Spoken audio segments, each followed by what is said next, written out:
Hi, before starting this chapter, I have a task for you. Choose one. एक हाथ में है positive side हमारे इस चैप्टर की और दूसरे हाथ में है डार्क साइड या नेगेटिव साइड हमारे इस चैप्टर की. What you want to see first? पहले हम इस चैप्टर की पॉजिटिव साइड देखते हैं, फिर हम इसकी डार्क साइड पे आएंगे.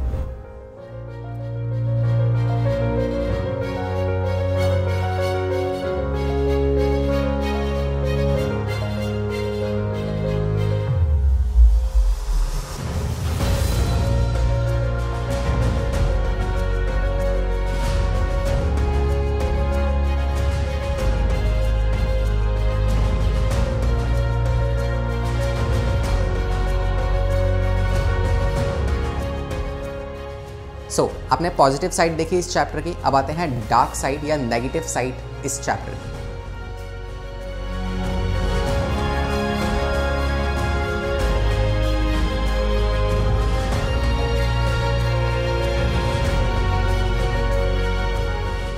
हे smart people, you are most welcome to this series जिसका नाम है नीट ड्राइव 1.0. इस सीरीज़ में आपको आपकी तैयारी कराई जा रही है, फिर चाहे वो क्लास 11th का सिलेबस हो या फिर नीट एग्जामिनेशन, तो वो सब कुछ आपको यहाँ पे मिल रहा है. फिर चाहे आप बात करो NCERT से लेके PYQs तक या फिर नोट्स से लेके DBPs तक, सब कुछ आपको प्रोवाइड किया जाएगा. जस्ट फॉर दैट आपको हमारे साथ बने रहना है. स्टार्ट करते हैं हमारे आज के इस सेशन को.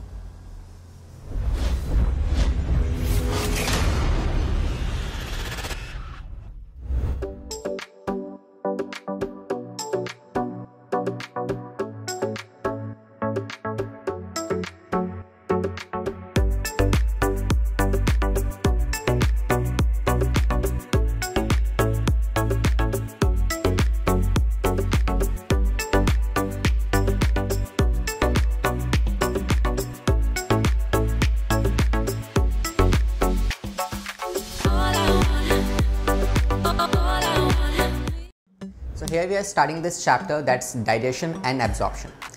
Trust me, this is going to be a game changer.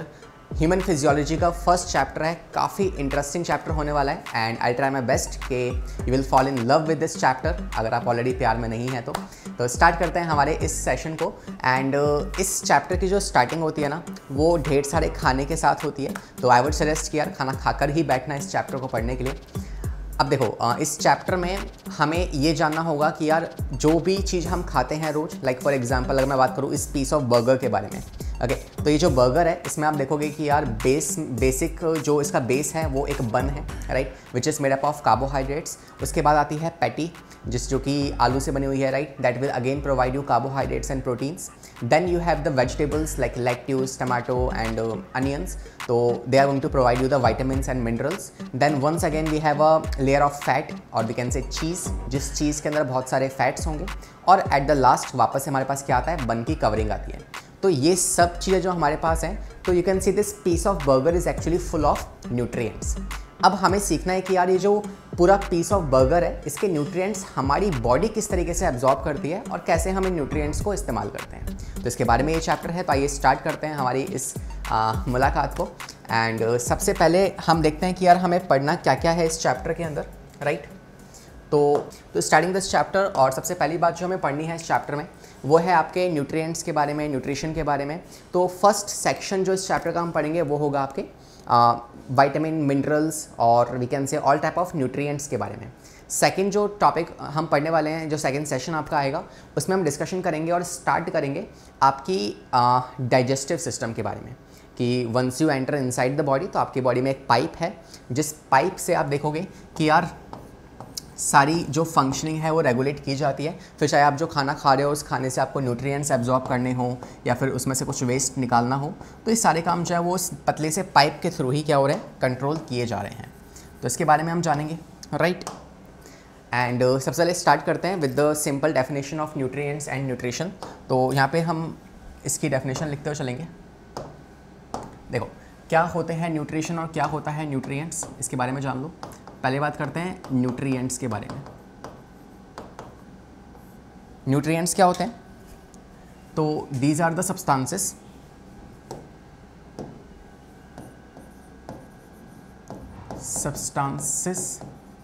that provide energy and has to be included included in diet. ठीक है, तो कुछ ऐसी चीज़ें हैं जो इसको लोग कैसे ठूस ठूस से खा रहा है मस्त आराम से, है ना। तो ये जो है ऐसे सब्सटेंसेस होते हैं जो कि आपको अपनी डाइट में इंक्लूड करने पड़ेंगे और इन्हीं से आपको एनर्जी मिलती है। वहीं अगर हम बात करें सेकंड टर्म के बारे में जो कि है न्यूट्रिशन। न्यूट्रिशन का मतलब क्या होता है? तो न्यूट्रिशन जो होता है ये एक प्रोसेस है। ठीक है, सिंपल डिफरेंस क्या है कि ये वो चीज़ें हैं, ये वो एलिमेंट्स है जो आप लेते हो और ये एक प्रोसेस है उन एलिमेंट से एनर्जी को एक्सट्रैक्ट करने का प्रोसेस। तो आप कहेंगे कि क्या होता है ये? सिंपली यू कैन से use of food for building body and energy. ठीक है, एनर्जी को बनाने के लिए या फिर बॉडी को बिल्डअप करने के लिए, इन दोनों कामों के लिए आपको क्या चाहिए? इस प्रोसेस का इस्तेमाल करना पड़ता है। ये हो गई सिंपल सी डेफिनेशन। थोड़ा सा आगे बढ़ते हैं एंड हम देखते हैं कि यार ये जो हमें जो भी न्यूट्रिएंट्स मिल रहे हैं या ये न्यूट्रिशन का जो प्रोसेस है इसमें कौन कौन से न्यूट्रिएंट्स आते हैं। तो पहला डिस्कशन हमारा न्यूट्रिएंट्स के ऊपर होने वाला है। तो पहले जो आपके न्यूट्रिएंट्स आएंगे वो होते हैं मैक्रो न्यूट्रिएंट्स,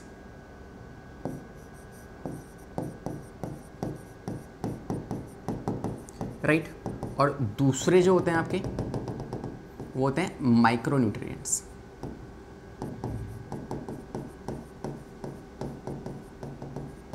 अब नाउ इन मैक्रो न्यूट्रिएंट्स और माइक्रो न्यूट्रिएंट्स को पढ़ने से पहले हम एक काम करते हैं, थोड़ा सा इस चैप्टर का बेसिक भी जानते हुए चलते हैं ताकि इंटरेस्टिंग पार्ट या इसमें इंटरेस्ट हमारा बना रहे। ठीक है, तो देखो एक्चुअली सीन क्या है कि हम ना, मैं एक ब्लैंक स्लाइड ले लेता हूँ यहाँ पे। हाँ देखो, अगर हम बात करें ना इस चैप्टर में हम देखेंगे कि यार कैसे डिफरेंट ऑर्गेनिजम्स जो हैं वो अपने खाने को लेते हैं और उससे एनर्जी का प्रोडक्शन करते हैं। तो वो जानना है हमें। तो पहले आपको समझना चाहिए कि यार एक सवाल आपके मन में आना चाहिए। क्या हुआ? नई स्लाइड लेते हैं। देखो, तो अगर मैं आपसे पूछूं वाई न्यूट्रिशन या वाई डाइजेशन, हमें डाइजेशन जैसे प्रोसेस की ज़रूरत ही क्या आन पड़ी?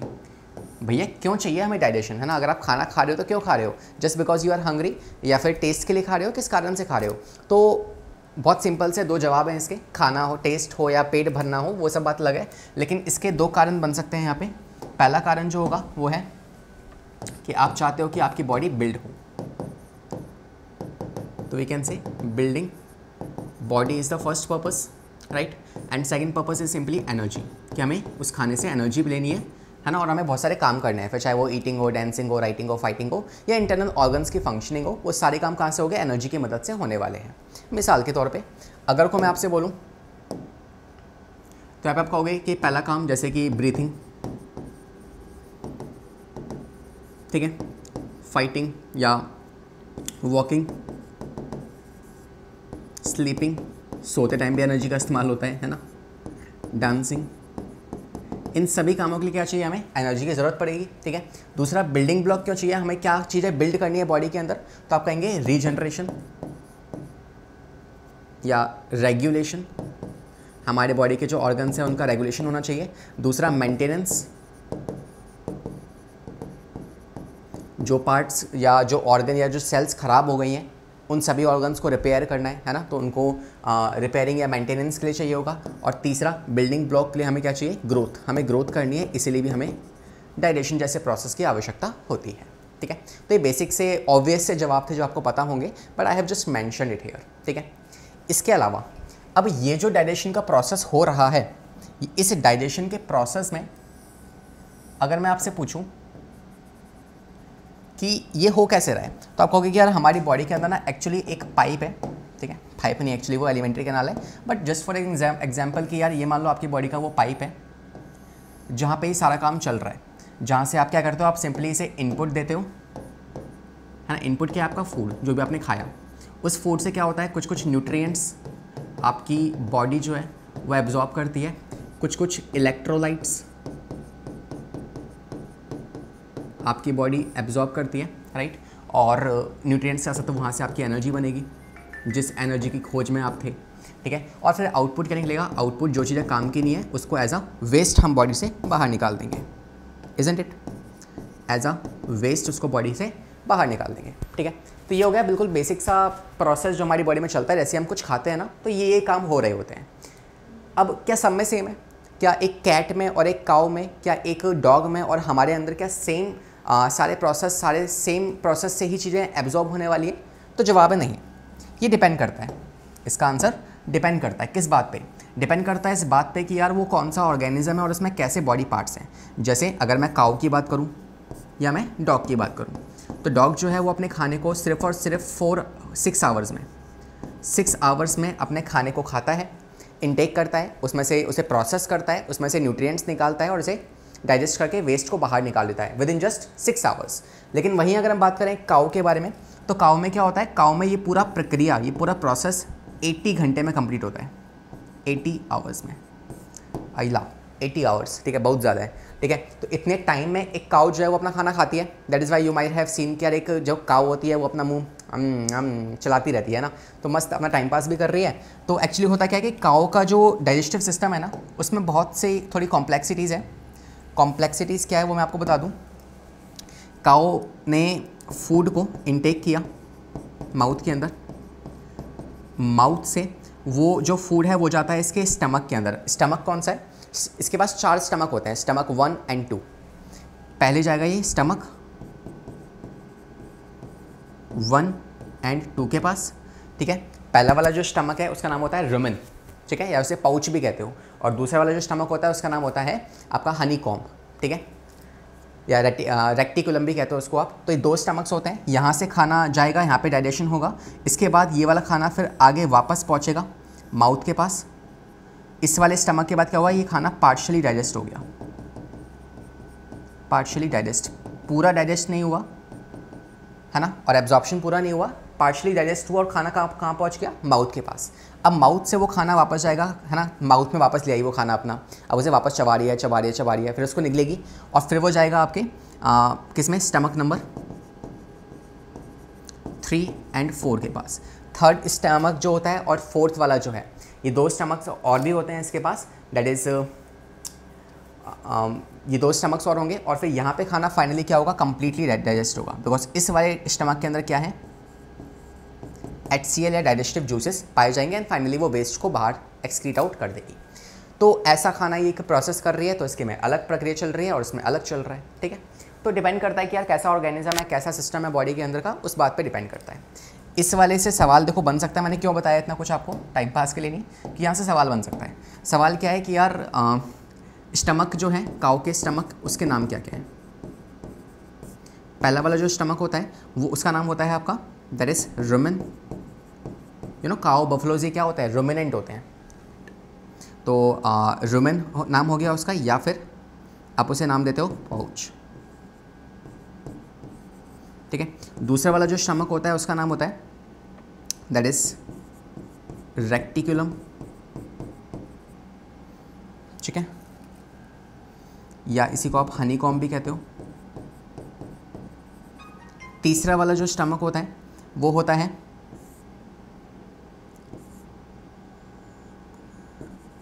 ओमेसम, और चौथा वाला जो होता है वो होता है अबुरमेसम, ठीक है, ठीक है। तो these are the different stomachs जो एक काऊ के पास होते हैं, और यहाँ से भी सवाल अगर आप देखिए इसको याद कर सकते हैं, ठीक है। तो share we are talk about the basics के यार कैसे डाइजेशन हमें क्यों चाहिए, कैसे कैसे होता है और कैसे कैसे डिपेंड करता है उस पर्टिकुलर ऑर्गेनिज्म के अंदर। आते हैं वापस हमारी स्लाइड पे और हम बात कर रहे थे न्यूट्रिएंट्स के बारे में। तो उन न्यूट्रिएंट्स पर जिक्र करना स्टार्ट करते हैं। सबसे पहले माइक्रो न्यूट्रिएंट्स और मैक्रो न्यूट्रिएंट्स, इनकी बात करते हैं। अगर मैं बात करूँ आपसे मैक्रो न्यूट्रिएंट्स के बारे में, तो कौन कौन से मैक्रो न्यूट्रिएंट्स होते हैं बॉडी के अंदर? नाम पे डिपेंड कर रहा है ना, मैक्रो मतलब ज़्यादा चाहिए होंगे और माइक्रो मतलब कम चाहिए होंगे। तो ये ऐसे वाले न्यूट्रिएंट्स हैं जो बॉडी को ज़्यादा मात्रा में चाहिए होते हैं, ये ऐसे वाले हैं जो आपकी बॉडी को कम मात्रा में चाहिए होते हैं, ठीक है। तो पहले ये पॉइंट लिख लेते हैं यहाँ पे, they required in large quantity, ठीक है। लेकिन ये जो है आप कहोगे they required in less quantity, लेकिन इसका मतलब ये नहीं है कि चाहिए ही नहीं, चाहिए होंगे, बिकॉज इसका भी बहुत इंपॉर्टेंट रोल है। अगर ये नहीं होंगे तो आपकी बॉडी में बहुत सारे प्रोसेस जो हैं वो काम करना बंद कर देंगे, इसलिए इनकी भी आवश्यकता है। अब कौन कौन से हैं उस पर जिक्र कर लेते हैं एक बार, ठीक है। अच्छा, एक बात तो ध्यान रखना कि जो मैक्रोन्यूट्रिएंट्स होते हैं ना वो क्वालिटेटिव और क्वांटिटेटिव दोनों हो सकते हैं। क्या मतलब है क्वालिटेटिव का और क्वांटिटेटिव का? क्वालिटेटिव का मतलब होता है कि यार उसकी क्वालिटी कैसी है, कि जो फैट है वो गुड फैट है या बैड फैट है, वो प्रोटीन है तो कैसे हैं, अच्छे हैं, बुरे हैं या कौन कौन से हैं, ठीक है, और कितने सारे हैं या कितने कम हैं। तो क्वांटिटेटिव मतलब कितना ज़्यादा या कम, तो ऐसा भी हो सकता है। और क्वालिटेटिव मतलब क्या है, वो अच्छा वाला है या बुरा वाला है, ठीक है, तो ये भी हो सकता है। लेकिन अगर हम बात करें न्यूट्रिएंट्स के बारे में, है ना, माइक्रो न्यूट्रिएंट्स होते हैं आपके, ठीक है, जैसे आपके विटामिन्स हो गए, मिनरल्स हो गए, तो विटामिन मिनरल्स अच्छा या बुरा नहीं होता। विटामिन डी जो है वो विटामिन डी है, ना अच्छा ना बुरा, ठीक है, वो बस विटामिन डी की आपकी बॉडी में या तो कमी होगी या एक्सेस होगा, ठीक है। लेकिन ऐसे नहीं कि अच्छा वाला विटामिन डी है और बुरा वाला विटामिन डी नहीं है, तो ऐसा नहीं होता, ठीक है। तो दे आर ओनली क्वांटिटेटिव, ज़्यादा या कम, लेकिन ये ज़्यादा कम भी हो सकते हैं और अच्छे और बुरे भी हो सकते हैं। जैसे फैट, गुड फैट जो होता है वो होता है ओमेगा 3 और 6, और बैड फैट दूसरा होता है, ठीक है। अच्छा, अब यहाँ पे आते हैं एग्जाम्पल्स लिखते हैं इनके। एग्जाम्पल्स की अगर मैं आपसे बात करूँ, पहला एग्जाम्पल जो मैक्रोन्यूट्रिएंट्स में आएगा वो है आपके कार्बोहाइड्रेट्स, दूसरे जो हैं वो हैं प्रोटीन्स, एंड थर्ड फैट, ठीक है। वही अगर हम बात करें माइक्रोन्यूट्रिएंट्स के बारे में, अच्छा इसमें एक और ऐड कर सकते हो जो कि है वाटर, ओके। यहाँ पे अगर हम बात करें इसमें, तो इसमें आपके दो एग्जांपल्स आएंगे। एक तो आएंगे आपके, या इसको एक काम करते हैं, ऐसे लिखते हैं,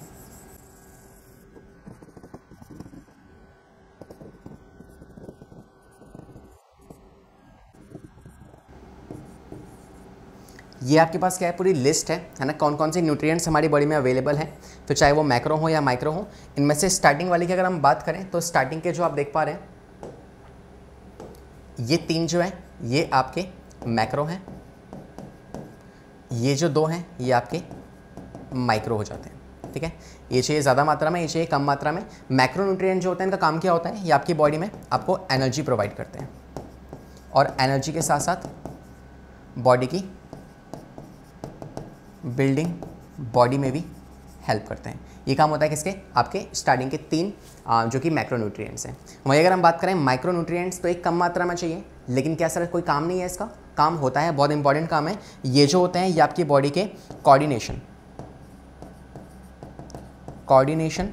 या फिर फैसिलिटेट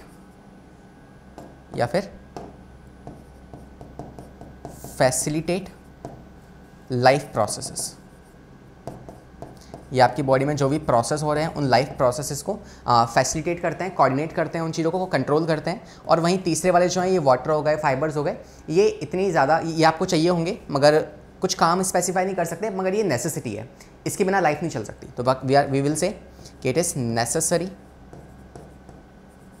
फॉर लाइफ, ये लाइफ के लिए ज़रूरी है, कोई कारण नहीं है इसके होने का, ठीक है। अच्छा, अब जो कार्बोहाइड्रेट्स हमने देखे हैं स्टार्टिंग में, कार्बोहाइड्रेट, प्रोटीन्स या फैट हो गए, तो ये जो प्रोटीन्स हैं और जो ये फैट्स हैं आपके, ये डिपेंड करता है कैसे वाले हैं। जैसे फैट होगा तो गुड फैट जो होता है वो होता है ओमेगा 3 और 6, बैड फैट जो होगा वो आपकी बॉडी के अंदर ओबेसिटी वगैरह इंक्रीज़ करेगा, लेकिन जो गुड फैट होगा वो आपके ब्रेन के लिए अच्छा होता है, राइट। वहीं अगर हम बात करें आपके प्रोटीन्स के बारे में, तो प्रोटीन्स जो होते हैं क्यों चाहिए आपकी बॉडी को? प्रोटीन्स की आवश्यकता है क्योंकि आपकी बॉडी के अंदर जो इमोशंस होते हैं, एक्टिवनेस, स्लीप, नींद का होना, या फिर आप कितने लेजी हो, ये सारी बातें कौन डिसाइड करता है? प्रोटीन डिसाइड करते हैं। तो ज़्यादा होंगे तो अच्छे होंगे, एक्टिव रहोगे, कम होंगे तो फिर अगेन डिसीज़ या डिसऑर्डर्स हो सकते हैं, ठीक है। तो ये काम होता है प्रोटीन्स का, और इसलिए कहते हैं ना कि बचपन में मम्मा हमें बोलती थी कि यार दाल खाओ, चपाती खाओ, क्योंकि चपाती से क्या मिल रहा है? एनर्जी मिल रही है। प्रोटीन से क्या हो रहा है? बॉडी की बिल्डिंग्स, बॉडी बिल्डिंग हो रही है। तो these are the building blocks of the body. तो ये तो हो गए इनके बारे में। अगर हम बात करें विटामिन और मिनरल्स के बारे में, तो इनका इंपॉर्टेंट रोल क्या है, मैं आपको यहाँ थोड़ा समझा देता हूँ ताकि आपको आइडिया लगा रहे कि यार ये जो माइक्रोन्यूट्रिएंट्स हमें क्यों चाहिए, ऐसा कौन सा काम ये बॉडी में कर रहे हैं। तो फॉर एग्जांपल ब्लड की बात करते हैं। ब्लड में क्या होता है? आयरन होता है। ब्लड में क्या होता है? आयरन होता है, और आयरन के बनने के लिए बॉडी में चाहिए होता है विटामिन डी, और विटामिन डी क्या है? एक माइक्रोन्यूट्रिएंट है। तो अगर ये नहीं होगा तो यार आयरन नहीं बनेगा, और अगर आयरन नहीं बनेगा तो बॉडी के अंदर जो ब्लड है वो ऑक्सीजन ट्रांसपोर्ट नहीं कर पाएगा, ठीक है। दूसरा इंपॉर्टेंस, जैसे एक और एग्जांपल ले लेते हैं, ठीक है। जैसे हम कहते हैं आप एग्जाम्पल हो स्केलेटन सिस्टम का, तो आपका जो स्केलेटन सिस्टम है इसमें आप जानते हैं कैल्शियम होता है, और कैल्शियम को बनने के लिए विटामिन सी चाहिए होता है। विटामिन सी नहीं होगा तो कैल्शियम नहीं बन पाएगा बॉडी के अंदर, और फिर बॉडी के जो बोन्स वगैरह हैं वो क्या हो जाएंगी, वीक पड़ सकती हैं।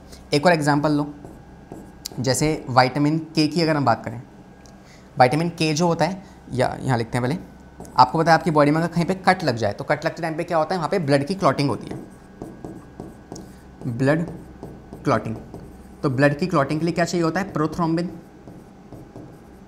प्रोथ्रोम्बिन नाम का एक प्रोटीन है जो चाहिए होता है, और इस प्रोथ्रोम्बिन को बनाने के लिए चाहिए होता है क्या, विटामिन के। तो अगर विटामिन के जो कि एक माइक्रोन्यूट्रिएंट है, अगर वो नहीं लिया, बॉडी में नहीं पहुंचा, तो फिर क्या होगा, प्रोथ्रोम्बिन नहीं बन पाएगा और ब्लड की क्लॉटिंग नहीं हो पाएगी। तो आप देख पा रहे हो कितने इंपॉर्टेंट फंक्शंस हैं इन विटामिन्स और मिनरल्स के भी। तो ऐसे इंपॉर्टेंट फंक्शंस जो हैं वो इनके होते हैं। I hope now it is clear to you.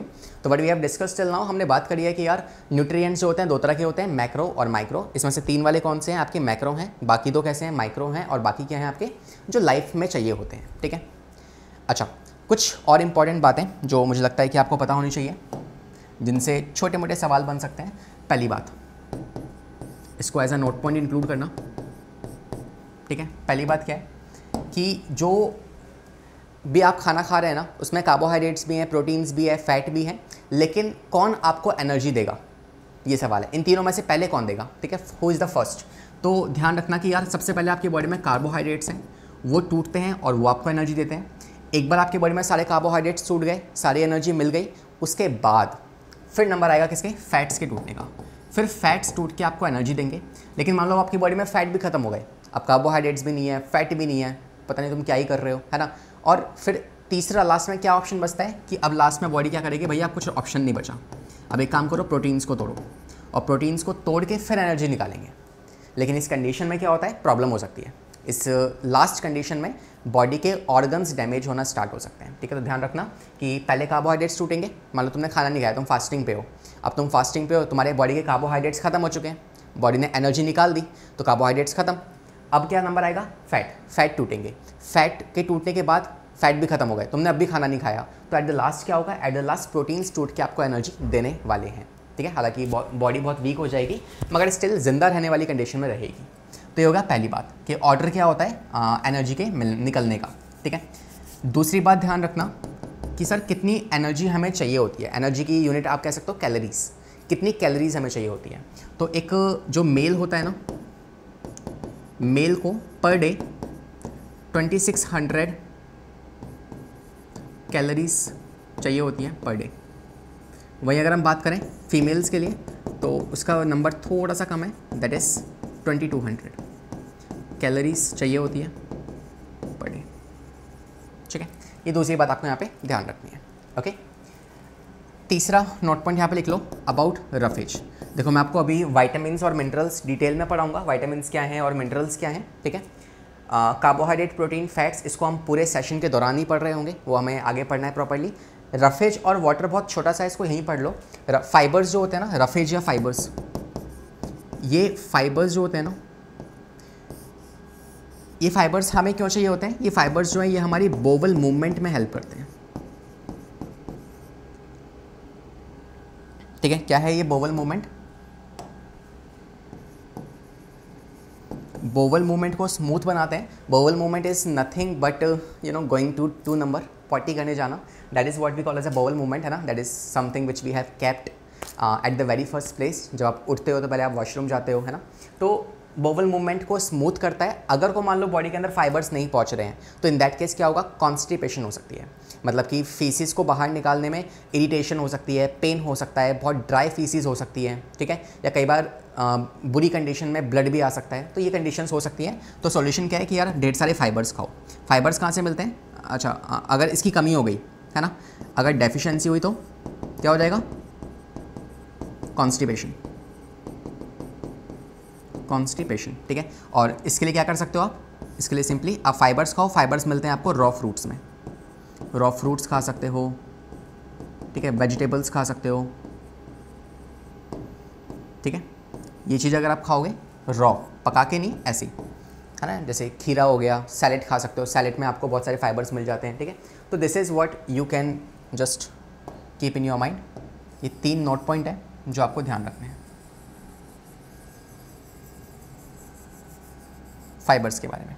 Okay, सो इसलिए कहते हैं कि यार स्ट्रिक्ट डाइटिंग कभी नहीं करनी चाहिए, बिकॉज स्ट्रिक्ट डाइटिंग में क्या होता है, तुम कार्बोहाइड्रेट्स नहीं खा रहे होते हो, तुम रोटी वोटी कुछ खा ही नहीं रहे हो। तो डाइटिंग करने से ना कभी कोई बंदा पतला नहीं होता है ना। डाइटिंग की बजाय आप balance diet low, balance diet is good, ठीक है। अदरवाइज आप फास्टिंग पे जा रहे हो तो पता नहीं बॉडी में कौन से न्यूट्रिएंट्स कब कम हो जाए, है ना, तो बॉडी की प्रॉब्लम्स बन सकती हैं। तो instead of going on fasting you just I would suggest कि आपको बैलेंस डाइट पे जाना चाहिए। ओके, तो स्ट्रिक्ट अगर एक अच्छा डॉक्टर होगा तो वो कभी आपको डाइटिंग के लिए सजेस्ट नहीं करेगा।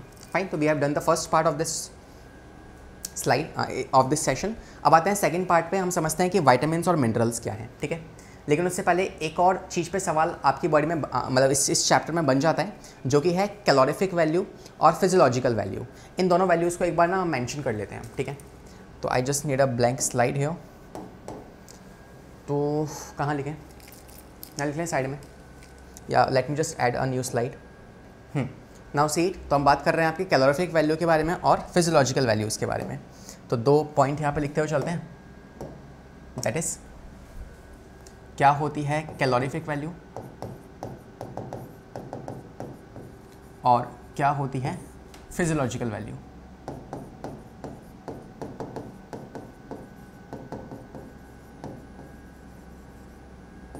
ठीक है, कैलोरीफिक वैल्यू जो होती है ये आपके पास, आपने मान लो 1 ग्राम ऑफ कोई फूड सब्सटेंस लिया, उसको कंप्लीट कंबशन करने के बाद जो एनर्जी रिलीज होगी that is called as a calorific value.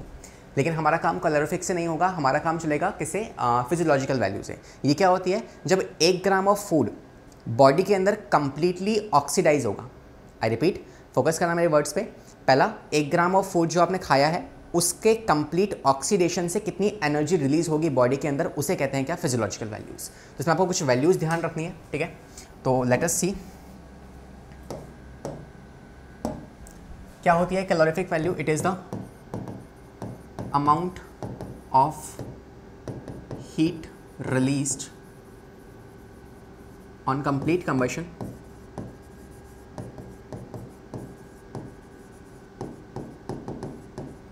of 1 gram of substance in calorimeter। ठीक है, वही अगर हम इसकी बात करें तो आप कहेंगे it is the amount of heat release या amount of energy released on complete oxidation of 1 gram of substance inside body। ठीक है, बॉडी के अंदर 1 ग्राम ऑफ फूड जब प्रॉपरली ऑक्सीडाइज होगा तो इन दैट केस कितनी एनर्जी निकलेगी, उसे कहते हैं फिजियोलॉजिकल वैल्यूज़। कैसे कैलकुलेट करते हैं फिजियोलॉजिकल वैल्यू, तो आप सिंपली इसका एक फॉर्मूला जान सकते हो। फॉर्मूला क्या होता है कि अगर को आप फिजियोलॉजिकल वैल्यू अगर आपको निकालनी है ना, तो इसका फॉर्मूला होता है, आप कैलोरीफिक वैल्यू में से माइनस कर दो कितनी हीट रिलीज हो रही है, तो बची हुई क्या होगी आपकी, बची हुई होगी फिजियोलॉजिकल वैल्यू। तो इस फॉर्मूले से आप इसे कैलकुलेट भी कर सकते हैं, बट एज ऑफ नाउ हम देखते हैं कि इनकी वैल्यूज़ कितनी है, क्योंकि वैल्यूज़ से ही सवाल बनेगा। कहाँ से, वैल्यूज़ से ही सवाल बनेगा। तो इसकी वैल्यू लिखते हैं। इसमें देखो पहले जो कार्बोहाइड्रेट्स होते हैं, कार्ब्स की जो वैल्यू होती है वो होती है 4.1 किलो कैलोरीज। हाँ, 4.1 किलो कैलोरीज।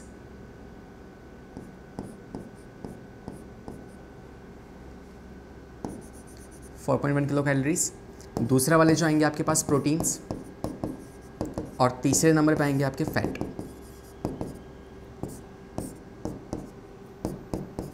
ठीक है, तो बात करते हैं इनकी वैल्यूज़ लिखते हैं। तो फर्स्ट कार्ब्स की वैल्यू कितनी है, 4.1 किलो कैलोरीज पर ग्राम। सेकंड इसकी होती है 4.65 किलो कैलोरीज पर ग्राम। और तीसरे वाले जो है फैट्स हैं, इनकी वैल्यू सबसे ज़्यादा होती है, that is 9.1 kilo calories per ग्राम। ठीक है, तो 1 ग्राम के कंबशन पे इतनी एनर्जी जो है रिलीज़ होती है। वही अगर हम बात करें फिजियोलॉजिकल वैल्यूज़ में, तो ये डेटा हमसे बोलेगा कि फर्स्ट प्रोटीन्स या फर्स्ट कार्बोहाइड्रेट, सॉरी, कार्बोहाइड्रेट्स के कंप्लीट ऑक्सीडेशन से कितना होगा, तो इससे निकलती है आपकी 4.0 किलो कैलोरीज पर ग्राम, इतनी एनर्जी रिलीज़ होती है। दूसरा, अगर को प्रोटीन का ऑक्सीडेशन हो रहा है तो in that case 4.1 kilo calories per gram इतना रिलीज़ होगा। और तीसरा, अगर को फैट ऑक्सीडाइज हो रहे हैं तो in that case 9.0 kilo calories per gram, इतनी एनर्जी यहाँ से रिलीज़ होगी। तो ये 3 वैल्यूज़ आपको याद होनी चाहिए। इसके ऊपर कुछ साल पहले एक PYQ बना था, वो PYQ क्या है वो मैं आपको वो भी सॉल्व करवाऊंगा इस सेशन के एंडिंग में, मगर ये डेटास आपको जब तक याद होने चाहिए। तो वीडियो को पॉज करो, प्रॉपर्ली इसको देखो, एंड अगर हो सकता है तो अभी कभी इसको याद कर लो इन वैल्यूज़ को, and then we will proceed with micronutrients. Okay, तो आई होप कि आपने ये नोट कर लिया होगा। अब मैं आपसे स्टार्ट कर रहा हूँ वाइटामिन्स और मिनरल्स की कहानी हम शुरुआत कर रहे हैं, ठीक है। तो starting with the minerals here. Minerals क्या होते हैं, तो सबसे पहली बात कि जो मिनरल्स होते हैं बॉडी के अंदर, ये आपको स्मॉल क्वांटिटी में चाहिए होते हैं, स्मॉल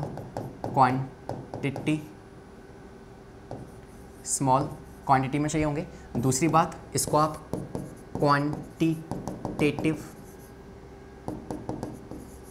क्वांटिटेटिवली मेजर कर सकते हो, ठीक है। मतलब ऐसा नहीं कि विटामिन डी अच्छा है, विटामिन डी एक अच्छा होता है एक बुरा होता है, नहीं। विटामिन डी होता है, अब या तो वो ज़्यादा होगा आपकी बॉडी में या फिर कम होगा, ठीक है। ऐसे नहीं कि अच्छा या बुरा होगा, तो आप इसे सिर्फ क्वांटिटेटिवली कम या ज़्यादा में कंपेयर कर सकते हो, ठीक है। तीसरा काम क्या होता है इनका, तो इसको आप ना प्रिवेंटिव प्रिंसिपल के नाम से जानते हो। मतलब ये आपकी बॉडी में जो भी पैथोजेंस आ रहे हैं, आप है जो भी तुम चटर पटर चाट पकौड़ी खा रहे हो बाहर की, वहाँ से जो भी तुम्हारी बॉडी में पैथोजेंस आ रहे हैं, तो ये उनसे प्रिवेंट करेगा। तो प्रिवेंट फ्रॉम डिसीज़, ये आपकी बॉडी में डिसीज़ से आपको प्रिवेंट करता है, ये काम होता है इसका, ठीक है। और ये जो आपके पास होते हैं ये 2 तरह के होते हैं, ये जो मिनरल्स हैं, ये मिनरल्स 2 तरह के होते हैं। एक होते हैं, जस्ट अ सेकेंड, ये 2 तरह के होते हैं। एक होते हैं आपके माइक्रो एलिमेंट्स और एक होते हैं मैक्रो एलिमेंट्स। इससे पहले हमने माइक्रो न्यूट्रिएंट्स और मैक्रो न्यूट्रिएंट्स पढ़े थे। मैक्रो में क्या आए थे, प्रोटीन्स, कार्बोहाइड्रेट और फैट्स। माइक्रो न्यूट्रिएंट्स में क्या आए थे, विटामिन्स और मिनरल्स। अब हम बात कर रहे हैं मिनरल्स की, और मिनरल्स में भी क्या होते हैं, माइक्रो और मैक्रो एलिमेंट्स होते हैं। कौन कौन से होते हैं माइक्रो एलिमेंट्स, वो लिखते हैं यहाँ पे। तो माइक्रो एलिमेंट्स देखो नाम छोटा है ना, ये कितने चाहिए होते हैं आपकी बॉडी में, 100 ग्राम से कम चाहिए होते हैं। You required them less than 100 gram per day, ठीक है। अरे पर डे, ओके। क्या क्या आएंगे इस माइक्रो न्यूट्रिएंट्स में, तो इसमें आपके आते हैं chloride, cobalt, chromium, copper, iron, fluoride, iodine, molybdenum, manganese, selenium और जिंक, ठीक है। Chloride, copper, cobalt, chromium, then iron और आपका fluorine, iodine, then we have the molybdenum, manganese और सेलेनियम और जिंक। ये सब क्या है, ये आपके माइक्रो एलिमेंट्स है, ठीक है। ये एलिमेंट्स है जो आपको चाहिए होंगे बॉडी के अंदर। मैक्रो एलिमेंट्स वो होते हैं जो आपको पर डे पे 100 ग्राम से ज़्यादा चाहिए होते हैं, ठीक है। पर डे पे 100 ग्राम से ज़्यादा चाहिए होंगे। और अगर इसके एग्जांपल्स हम लिखना चाहें, why is it not working,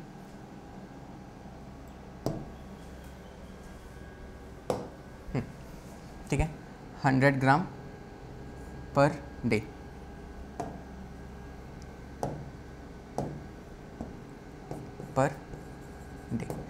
इसमें एग्जांपल्स आएंगे आपके कैल्शियम, सोडियम, पोटेशियम,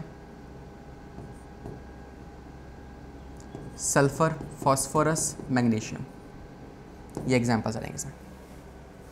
कैल्शियम ने पोटेशियम से फास्फोरस के बारे में पूछा या मांगा, फास्फोरस मांगा, ठीक है। तो ऐसे आप इसको याद कर सकते हो। और इसमें आएंगे आपके पास पहले 4 C वाले याद कर लो, फिर FF, ये क्या है आपका आयरन, फ्लोराइड और फ्लोरीन, आयरन और आयोडीन, ये हो गए। और फिर लास्ट के 2 MM याद कर लो और सेलेनियम और जिंक याद कर लो, ठीक है, ZN। Okay, so these are the elements. हमें इन सब के बारे में जानना है कि इसका फंक्शन क्या है, इसका काम क्या होता है, इसका काम क्या होता है, सारे इन सब के फंक्शंस जानने हैं। फिर हम आएंगे इन पे और इसके फंक्शंस जानेंगे। देन इसके बाद हम पढ़ेंगे विटामिन्स के बारे में। तो पहले एक काम करते हैं, हम माइक्रो एलिमेंट शुरुआत करते हैं, फिर हम आएंगे मैक्रो एलिमेंट्स पे और फिर हम बात करेंगे आपके विटामिन्स के बारे में। ठीक है, तो starting with the first one, that is micro elements. ठीक है, तो माइक्रो एलिमेंट्स ये होते हैं आपके, जिसमें से हम शुरुआत कर रहे हैं पहले वाले के साथ, दैट इज सोडियम। ये आपके मैक्रो हैं। ठीक है, दिस वन इज मैक्रो। ठीक है, तो सोडियम जो होगा, पहले इसका फंक्शन जान लेते हैं, बॉडी के अंदर क्या काम होता है इसका। प्रिंसिपल कटाइन है आपके इंटरस्टिशियल फ्लूइड का। इंटरस्टिशियल फ्लूइड क्या होता है कि मान लो दो सेल्स हैं, उन दो सेल के बीच का जो फ्लूइड है ना, तो वहाँ पे आपका ज़्यादा कौन पाया जाएगा, सोडियम पाया जाएगा। तो सोडियम जो है वो आपके सेल के बाहर ज़्यादा पाया जाता है। तो सोडियम पे चार्ज कैसा होता है, कटाइन पॉजिटिव चार्ज होता है ऑब्वियसली, Na+, और ये कहाँ पाया जाएगा, बॉडी के बाहर पाया जाएगा। ये पहला फंक्शन है इसका। दूसरा, सोडियम पोटेशियम पंप को रेगुलेट करने में ये हेल्प करता है। जो आप जानते हैं कि सेल में कुछ सोडियम अंदर आते हैं, पोटेशियम बाहर जाता है, तो ये जो पंपिंग चलती रहती है इसमें काम आएगा। तीसरा, नर्व इम्पल्स कंडक्शन में हेल्प करेगा और ग्लूकोज के एब्जॉर्प्शन में। आपकी जो स्मॉल इंटेस्टाइन है वहाँ पे ग्लूकोज का एब्जॉर्प्शन होगा, तो उसमें भी कौन मदद करेगा, सोडियम मदद करेगा। और लास्ट है ऑस्मोटिक बैलेंस को मेंटेन करना। तो ये 5 काम है इसके, पाँचों काम आपको याद होने चाहिए। ठीक है, तो ये चार्ट आपको मिल जाएगा, इस चार्ट को प्रॉपर्ली देखना, इसमें जो भी बातें लिखी हुई हैं उनको याद कर लीजिएगा। ओके, सेकंड देखते हैं पोटेशियम के बारे में। तो फर्स्ट में क्या क्या सीखा हमने। फर्स्ट, सोडियम का काम क्या होता है। पहली चीज़, ये आपकी बॉडी के अंदर ऑस्मोटिक बैलेंस को मेंटेन रखेगा। दूसरा काम होता है कि ये आपके नर्व इम्पल्स की कंडक्शन में हेल्प करेगा। तीसरा, सोडियम पोटेशियम पंप को मेंटेन करेगा। चौथा, it is a principal cation of interstitial fluid. और पांचवा, that is you can say absorption of glucose. Okay, potassium की बात करते हैं। पोटेशियम जो है ये अगेन प्रिंसिपल कटाइन है, लेकिन साइटोप्लाज्म का। हमने देखा कि यार एक सेल के अंदर ज़्यादा कौन है, ये सेल है, सेल के अंदर ज़्यादा होता है क्या, आपका पोटेशियम, और सेल के बाहर ज़्यादा क्या होता है, सोडियम। तो ये इसके लिए था और ये इसके लिए है। तो ये साइटोप्लाज्म का कटाइन होता है। इसके अलावा नर्व इम्पल्स कंडक्शन में हेल्प करेगा, और इसके अलावा मेंटेनेंस ऑफ ऑस्मोटिक बैलेंस। ये 3 काम होते हैं इसके। ठीक है, 1, 2 और 3, ये 3 काम है इसके। नेक्स्ट आता है कैल्शियम के पास। अब कैल्शियम क्या है, अगर आपको याद हो तो ये भी क्या है, मैक्रोन्यूट्रिएंट, मैक्रो एलिमेंट है। ठीक है, तो मैक्रो एलिमेंट्स की बात करें तो ये मसल्स कॉन्ट्रैक्शन में हेल्प करेगा। आपको पता है कि कैल्शियम की वजह से ही पोलराइजेशन होगा, ये हम पढ़ेंगे आगे। नर्व इम्पल्स कंडक्शन में हेल्प करेगा। Formation of bones and teeth, आपके जो टीथ और आपकी बोन्स होती है उनमें क्या पाया जाता है, कैल्शियम और फॉस्फोरस। ठीक है, तो आपकी बोन्स और आपके जो टीथ हैं उनकी फॉर्मेशन में हेल्प करेगा। Roles of blood coagulation, blood के कोएगुलेशन के दौरान फाइब्रिनोजन नाम का एक प्रोटीन होता है जो कि फाइब्रिन्स बना के एरिया को ब्लॉक कर देगा और ब्लड बाहर नहीं आ पाएगा। तो ब्लड क्लॉटिंग का जो प्रोसेस है ना, वहाँ पे कैल्शियम का इस्तेमाल होता है to activate fibrinogen into fibrin, तो वहाँ पे इसका रोल आएगा। तो चौथा काम है इसका क्या, ये ब्लड की कोएगुलेशन में भी हेल्प करता है। तो आप देख रहे हो ये एलिमेंट्स हैं जो कम मात्रा में चाहिए लेकिन इस्तेमाल बहुत है इनका, है ना। नेक्स्ट पे आते हैं, तो ये 3 के फंक्शंस आपको याद करने हैं, ये आपका होमवर्क है, इनको याद करना। नेक्स्ट आता है फॉस्फोरस, चौथा, 5वां और 6वां और 7वां। इसकी बात करते हैं। फॉस्फोरस जो है ये आपके पास, आप जानते हैं कि formation of bones and teeth में हेल्प करेगा। वही कैल्शियम और फॉस्फोरस दोनों किस में हेल्प करते हैं, formation of teeth and bones. अच्छा, एक ये इंटरेस्टिंग बात है, फॉस्फोरस का इस्तेमाल होता है एटीपी की फॉर्मेशन में और आरएनए और डीएनए की फॉर्मेशन में। इसको समझो, आपकी बॉडी में आप जानते हैं एटीपी होता है एडेनोसिन ट्राइफॉस्फेट, लास्ट में क्या आ रहा है, फॉस्फेट, मतलब उसमें फॉस्फोरस होगा। डीएनए की फुल फॉर्म क्या होती है, डीऑक्सीराइबो न्यूक्लिक एसिड, तो उसकी जो यूनिट होती है वो होती है न्यूक्लियोटाइड। और न्यूक्लियोटाइड में 3 चीज़ें आती हैं, या सिंपल सी बात करो, डीएनए किससे मिलकर बना है, तो डीएनए में 3 चीज़ें होती हैं। पहला होता है फॉस्फेट ग्रुप, दूसरा होता है शुगर, और तीसरा होता है दैट इज नाइट्रोजनस बेस। तो एक डीएनए जो है ना वो इन 3 चीज़ों से मिलकर बना होता है। अब इन 3 चीज़ों में क्या, फॉस्फेट नहीं आ रहा, फॉस्फेट मतलब फॉस्फोरस, तो डीएनए आरएनए इनकी फॉर्मेशन में भी फॉस्फेट का इस्तेमाल होता है। तो ये इसके काम होते हैं, इनको आप छोड़ दीजिए, ये यहाँ गलत लिखा हुआ है। पहला, दूसरा और तीसरा क्या है, फंक्शंस हैं फॉस्फोरस के। ठीक है, ये 3 फंक्शन हो गए, ये बार बार रिपीट हो गया शायद। ठीक है, नेक्स्ट पे आते हैं 5th फंक्शन पे, वो है मैग्नीशियम। मैग्नीशियम का काम क्या होता है, ये आपके 2 सब यूनिट जो होते हैं राइबोसोम्स की, आपने राइबोसोम का स्ट्रक्चर पढ़ा होगा सेल वाले चैप्टर में, नहीं तो हम पढ़ेंगे उसको आगे अभी। ठीक है, तो राइबोसोम की 2 सब यूनिट्स होती है, एक होती है लार्ज सब यूनिट, एक होती है स्मॉल सब यूनिट, है ना। तो उन दोनों सब यूनिट्स को जोड़ के रखने वाला काम किसका होता है, मैग्नीशियम का। ठीक है। तो मान लो ये क्या है, ये एक लार्जर सब यूनिट है और ये है स्मॉलर सब यूनिट। तो ये लार्जर और ये स्मॉलर, और इनको आपस में कौन जोड़ के रखेगा, तो वो काम होता है मैग्नीशियम का। तो ये इसका काम हो गया, और बाकी ये कोफैक्टर की तरह इस्तेमाल होगा। सल्फर की बात करें तो ये कॉन्स्टिट्यूएंट है किसका, मिथियोनिन और साइटोसिन। ये क्या है, ये आपके अमाइनो एसिड्स होते हैं, तो इनको बनाने में इसका इस्तेमाल होता है। और इंसुलिन हार्मोन की फॉर्मेशन में भी सल्फर की, पता है ना, बॉन्ड्स बनती हैं, है ना, डाइसल्फर बॉन्ड बनती है इंसुलिन के स्ट्रक्चर में, तो वहाँ भी सल्फर का इस्तेमाल हो रहा है। ओके, तो these are the functions of micro elements. I hope this is clear to you. ये हमने सारे कवर कर लिए आपके माइक्रो एलिमेंट्स, ठीक है। तो ये क्या थे, ये सारे थे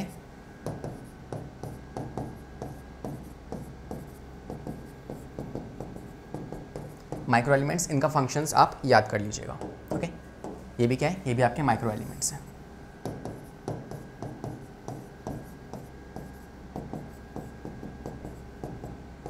अब बात करते हैं मैक्रो एलिमेंट्स के बारे में।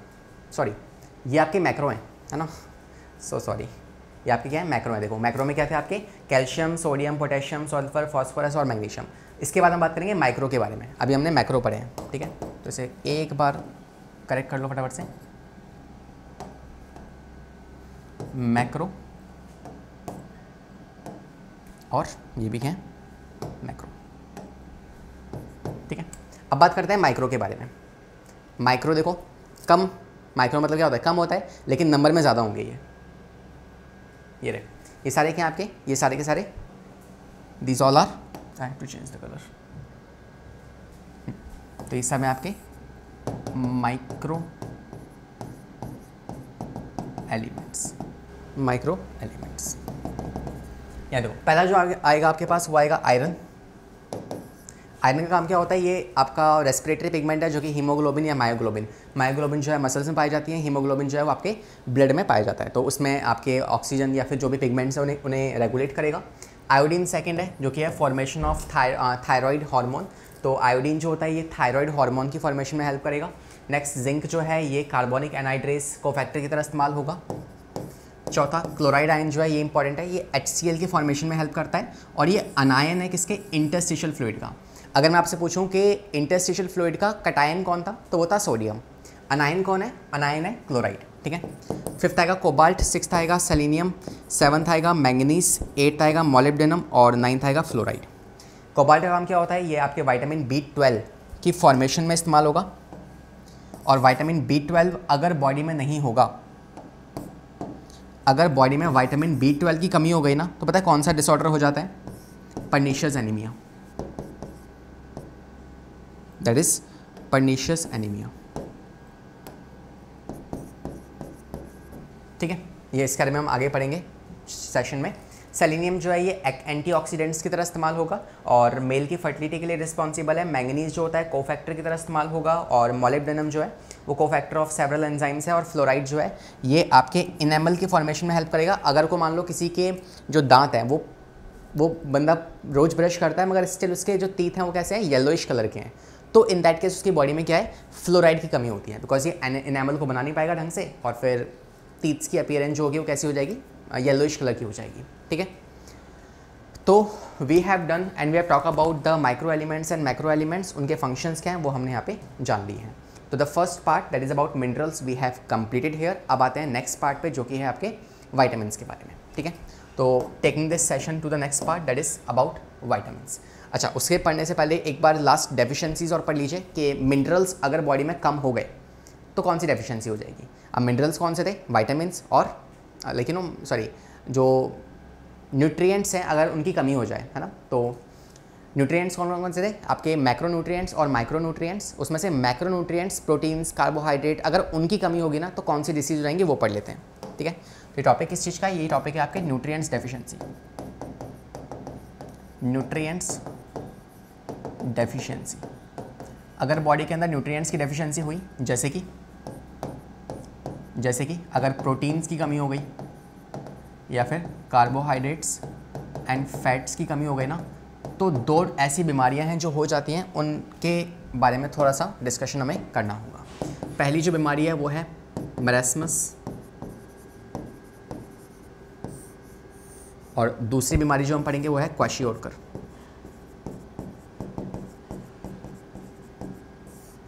ठीक है, ये 2 डिसऑर्डर्स हमें पढ़ने हैं and I am starting with the first one that is marasmus. अच्छा, ये है क्या आपके पास माल न्यूट्रिशन। क्या होता है माल न्यूट्रिशन का मतलब ये नहीं होता कि बॉडी के अंदर न्यूट्रिएंट्स की कमी हो गई है। माल न्यूट्रिशन का मतलब ये भी हो सकता है कि बॉडी में न्यूट्रिएंट्स की कमी, न्यूट्रिएंट्स एक्सेस मात्रा में हो गए हैं। जैसे कहते हैं ना ओबेसिटी, मतलब मोटापा हो गया है तो उसे ओबेसिटी कहते हैं, है ना। ऐसे ही लोग जनरली क्या बोलते हैं कि अगर बॉडी सूखी पड़ गई है या फिर बॉडी में बहुत वीक हो गई है तो उसे माल न्यूट्रिशन हो गया है। नहीं, माल न्यूट्रिशन 2 तरह का हो सकता है, या तो ओबेसिटी या फिर वीकनेस, ठीक है। अच्छा, अब आते हैं इस वाले टॉपिक पे। तो मरास्मस और क्वेशियोकर 2 डिसऑर्डर्स हैं जो कि प्रोटीन डेफिशिएंसी से होते हैं। पहला वाला मरास्मस जो है it is because of the deficiency of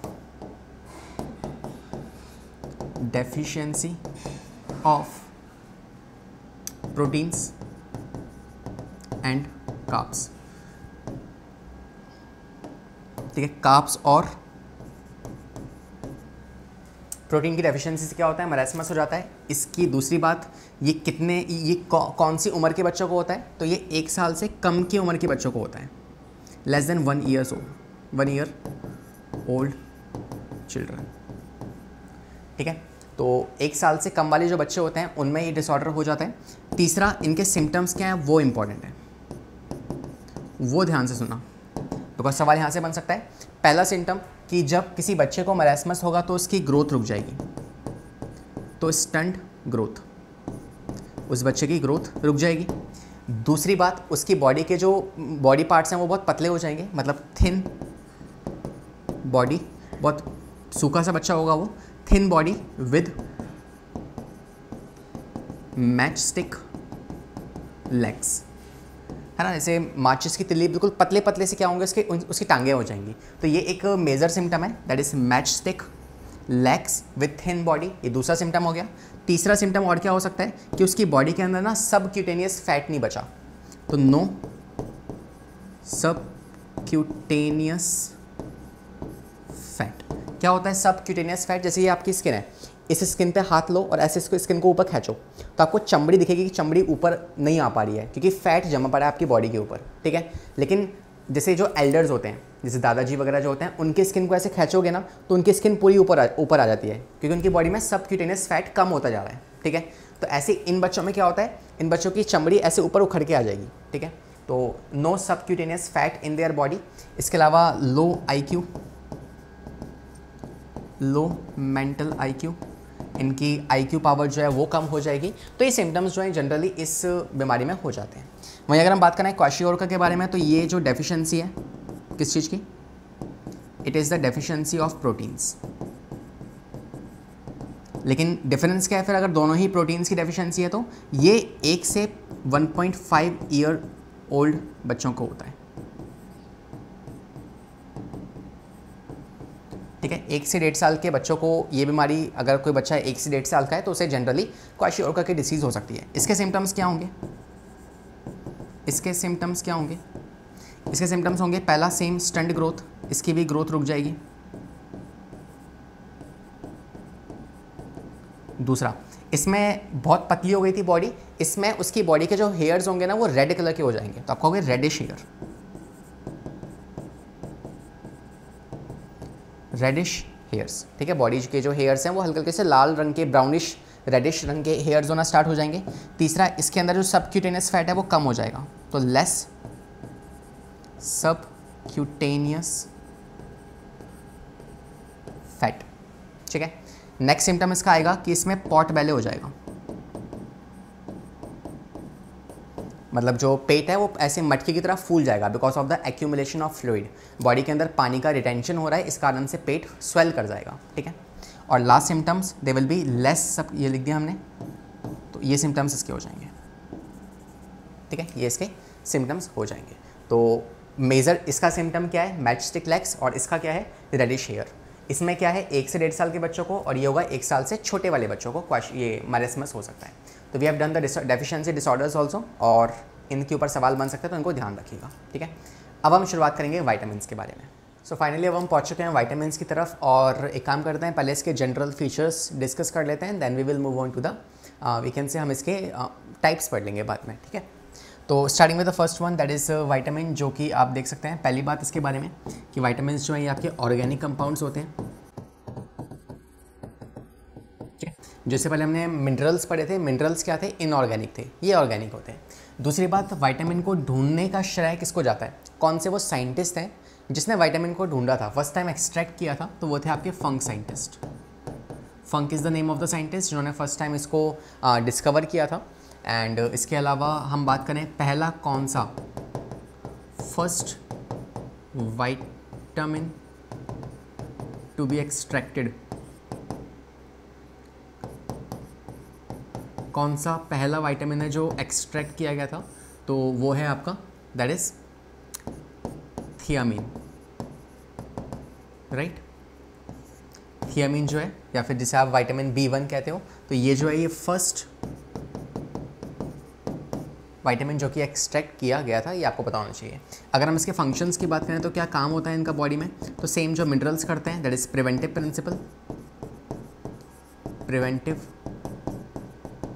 principal, right. और दूसरा काम होता है कि इसमें से कुछ ऐसे विटामिन हम पढ़ेंगे जो एज अ को फैक्टर इस्तेमाल हो रहे होते हैं, तो some of the vitamin are also acting as a coenzyme, ठीक है। बॉडी में कोफैक्टर या कोएंजाइम की तरह वो काम कर रहे होते हैं, ठीक है। अब विटामिन जो होते हैं किस किस तरह के होते हैं, तो यार दो तरह के विटामिन आप पढ़ोगे, एक होते हैं आपके फैट सॉल्युबल, एक होते हैं आपके फैट इनसॉल्युबल विटामिन, ठीक है। तो विटामिन के दो टाइप्स मैं आपको बता दे रहा हूँ। हाँ, तो विटामिन के दो टाइप मैं आपको बता रहा हूँ। पहले होते हैं फैट सॉल्युबल विटामिन, दूसरे होते हैं वाटर सॉल्युबल विटामिन।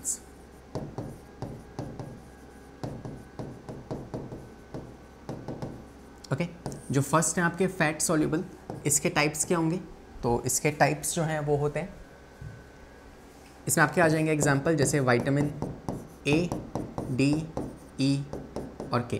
इसे आप एडेक्स से याद कर सकते हो, A, D, E, K।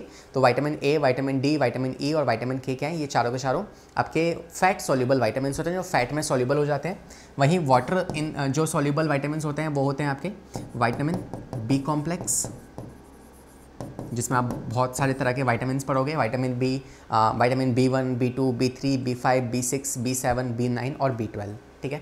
इसके अलावा होते हैं विटामिन C, तो ये होते हैं आपके वाटर सॉल्युबल विटामिन, ठीक है। अच्छा, एक इंटरेस्टिंग बात पढ़ें सर, पढ़ाई तो छोड़ो ना, पढ़ाई तो हम करते रहेंगे, लेकिन वो बात बताओ जिसके लिए हम चैप्टर पढ़ रहे हैं, जो हमारे काम आए। तो काम इस चीज़ में आएगा कि यार अगर को आप अपनी बॉडी में प्रॉपर विटामिन इनटेक कर रहे हैं ना, तो ध्यान रखना कि विटामिन A, विटामिन C और विटामिन E, ये तीन विटामिन जो होते हैं ये आपकी बॉडी के अंदर एंटीऑक्सीडेंट्स को इंक्रीज करते हैं, ठीक है। पढ़ाई छोड़ो, ये बात जानो, ये इंटरेस्टिंग बात है और ये काम आएगी, पढ़ाई तो क्या ही काम आएगी, है ना। तो देखो, vitamin A, vitamin C, vitamin E, ये तीनों ऐसे विटामिन हैं जो कि आपकी बॉडी में एंटीऑक्सीडेंट्स की मात्रा बढ़ाते हैं, और जैसे जैसे आपकी बॉडी में एंटीऑक्सीडेंट्स बढ़ेंगे तो आपकी बॉडी में फ्री रेडिकल कम हो जाएंगे, फ्री रेडिकल जो है उसकी मात्रा कम हो जाएगी। एंड अल्टीमेटली आपको पता है कि बॉडी में अगर फ्री रेडिकल्स एक्यूमुलेट हो रहे हैं तो एजिंग होती है, थाइमस ग्लैंड काम करना बंद कर देती है और धीरे धीरे हमारे अंदर बुढ़ापा आने लग जाता है। तो फ्री रेडिकल्स कम होंगे तो उससे डिले एजिंग हो जाएगा, राइट। तो ये फ़ायदा है कि यार अगर आप प्रॉपर मतलब बॉडी में प्रॉपरली विटामिन इनटेक कर रहे हैं तो एंटीऑक्सीडेंट्स जो हैं वो बढ़ेंगे और उसकी वजह से फ्री रेडिकल्स कम हो जाएंगे और फाइनली आप जल्दी बूढ़े नहीं होंगे, है ना। कुछ लोग होते हैं ना जिनकी चेहरे पे बहुत जल्दी झुर्रियाँ आ जाती हैं, ठीक है, तो वो चीज़ नहीं होगी यहाँ पे, ठीक है। तो दिस इज़ द बेनिफिट जो आप याद, या I think it's interesting to know this thing. आते हैं आगे, और starting with the fat soluble, फिर हम बात करेंगे फैट वाटर सॉल्युबल। तो मैं पहले बात कर रहा हूँ vitamin A, vitamin D, vitamin E और विटामिन K के बारे में, ठीक है। चलिए, फैट सॉल्युबल विटामिन के ऊपर जिक्र हम कर रहे हैं इस टाइम पे, और सबसे पहले लिखते हैं हम विटामिन A के बारे में।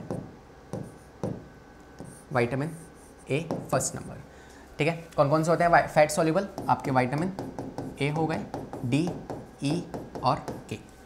विटामिन A पहला है जिसका साइंटिफिक नेम क्या होता है, साइंटिफिक नेम होता है इसका that is retinol. Retinol is the scientific name of this vitamin A। और हम लिखते हैं कि ये कहाँ कहाँ मिलेगा, तो यू कैन फाइंड देम, कहाँ कहाँ मिल सकता है ये, तो आपको ये ग्रीन वेजिटेबल्स अगर आप खाते हैं, ग्रीन वेजीज, वहाँ आपको विटामिन A मिल जाएगा। इसके अलावा यू नो सैलेड में आपको विटामिन A मिल जाएंगे, ठीक है।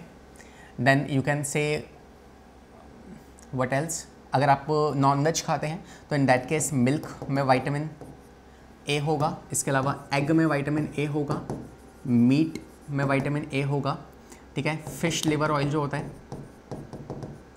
फिश लिवर ऑयल, उसके अंदर आपको विटामिन ए देखने को मिल जाएगा, ठीक है। मैं इसको साइड लिख लेता हूँ, ओके। दूसरा पॉइंट लिखते हैं इसके बारे में कि ये इस्तेमाल कहाँ पे होता है, फंक्शन क्या है इसका। तो आपकी बॉडी के अंदर जो भी पिगमेंट्स हैं, जैसे रोडोप्सिन हो गया, है ना, तो फॉर्मेशन ऑफ रोडोप्सिन, तो रोडोप्सिन जो पिगमेंट्स होता है, जो आप जानते हैं रॉड सेल्स की फॉर्मेशन के लिए इस्तेमाल होगा, जिससे आप देख पाते हैं, तो उसकी फॉर्मेशन में इसका इस्तेमाल होगा। और साथ ही साथ ये हेल्प करता है स्किन एंड म्यूकस मेम्ब्रेन की फॉर्मेशन में, ठीक है। Formation of skin and mucus membrane, formation of skin and mucus membrane.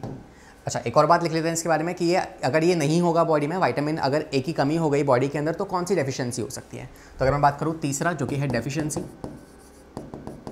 तो क्या डेफिशिएंसी ये कॉज कर सकता है। पहला ये बीमारी कॉज कर सकता है विच इज़ नाइट ब्लाइंडनेस। अभी आपको याद होना चाहिए, याद तो करना पड़ेगा, है ना।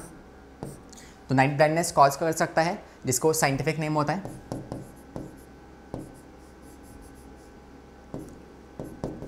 निक्टेलोपिया, कॉज कर सकता है। दूसरा एक और बीमारी, दैट इज केराटोमलेशिया। केराटोमलेशिया बीमारी जो है ये वो भी कॉज कर सकता है, ठीक है। केराटोमलेशिया में क्या होता है कि जो कॉर्निया होती है ना आगे वाली, वो कॉर्निया हल्की हल्की से ना ब्लरी होना स्टार्ट हो जाती है। आप जानते हैं कॉर्निया क्या है, हमारे आई बॉल के आगे वाली पतली सी मेम्ब्रेन है। अगर को वो मेम्ब्रेन ही वो ट्रांसपेरेंट मेम्ब्रेन है, और अगर का मान लो वो ट्रांसपेरेंट मेम्ब्रेन ओपेक होना स्टार्ट हो जाए, तो क्या दिख पाएगा हमें, राइट। तो ये प्रॉब्लम यहाँ पे आ जाती है। मैं आपको इसकी इमेज दिखाता हूँ, ये देखो, ये तो खड़े एक आई है, जैसे भूत देखे होंगे आपने ना। भूत में क्या होता है, भूत मस्त आराम से चिले हैं, उनकी आंखें वाइट वाइट से ऐसे हो जाती है। तो वही सेम केस होता है केराटोमलेशिया बीमारी के अंदर, जहाँ पे ये जो आई है, ये आँख के जो आगे वाला कॉर्निया की मेम्ब्रेन है, वो कॉर्निया की मेम्ब्रेन धीरे धीरे ब्लर होना स्टार्ट हो जाती है, या वो ओपेक होना स्टार्ट हो जाती है। इस वजह से वो भूत वाली आँखें जो है ना, वो वैसी अपीयरेंस आना स्टार्ट हो जाती है, ठीक है। तो बच के रहना रे बाबा, बच के रहना रे, ठीक है। आगे देखो, तो नाइट ब्लाइंडनेस और केराटोमलेशिया, ये दो डिसीज़ जो हैं वो इसकी वजह से हो सकते हैं, विटामिन ए की वजह से। आते हैं सेकंड टाइप के, दूसरा विटामिन जो कि है डी। तो नेक्स्ट लिखते हैं विटामिन डी। इसका साइंटिफिक नेम होता है कैल्सीफेरॉल। इसका साइंटिफिक नेम होता है कैल्सीफेरॉल। फंक्शंस की बात करें तो क्या काम होता है, पहले देखते हैं कहाँ कहाँ मिल सकता है ये हमें। तो ये आपको सेम मिलेगा, ग्रीन वेजिटेबल्स हो गए, ठीक है। इसके अलावा मिल्क हो गया, एग, सब में सेम है, मतलब इन्हीं जगहों पे आपको ये जनरल देखने को मिलेगा। फिश लिवर ऑयल, ठीक है, इन सब जगहों पे आपको मिल जाएगा, ओके। मीट हो गया। अच्छा, बात करते हैं इसके फंक्शन की। तो क्या फंक्शन होता है इसका हमारी बॉडी के अंदर, ये जैसे हमने इसके दो फंक्शंस देखे, ऐसे हम उसके भी फंक्शंस देख लेते हैं। तो इसका फंक्शन जो होता है बॉडी के अंदर वो होता है कि ये आपकी बॉडी में ना विटामिन डी, आपने सुना होगा, है ना, बाहर जाओ धूप में खड़े हो जाओ पागलों की तरह और विटामिन डी लेना स्टार्ट कर दो।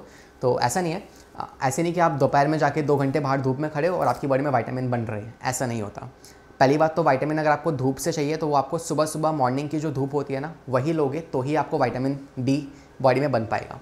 कैसे बनता है, तो आपकी जो स्किन है ना, स्किन के अंदर होता है कोलेस्ट्रॉल।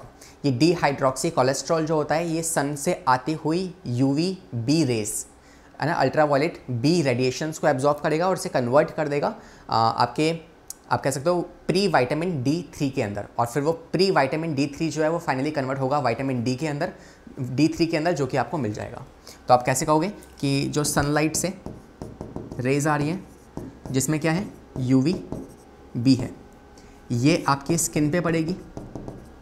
स्किन के अंदर कौन है, डी हाइड्रोक्सी कोलेस्ट्रॉल।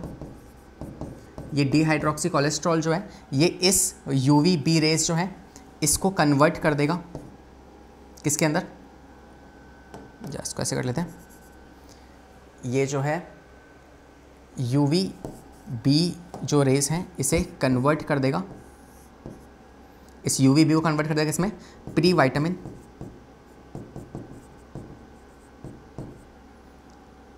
D3 के अंदर, ठीक है। और फिर ये प्री विटामिन D3 जो है ये आगे जाके विटामिन D3 में कन्वर्ट हो जाएगा and this is how you will get it. तो कोलेस्ट्रॉल की मदद से ये सारा प्रोसेस हो पाता है और ये सब कहाँ हो रहा है, स्किन के अंदर हो रहा है, अंडर स्किन, ठीक है, स्किन के अंदर हो रहा है। ये हो गया इसका फंक्शन, ठीक है।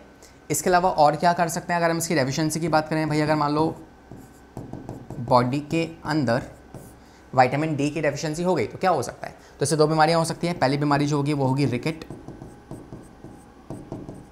रिकेट्स हो सकता है, और इसके अलावा एक और बीमारी विच इज़ ऑस्टियोमलेशिया।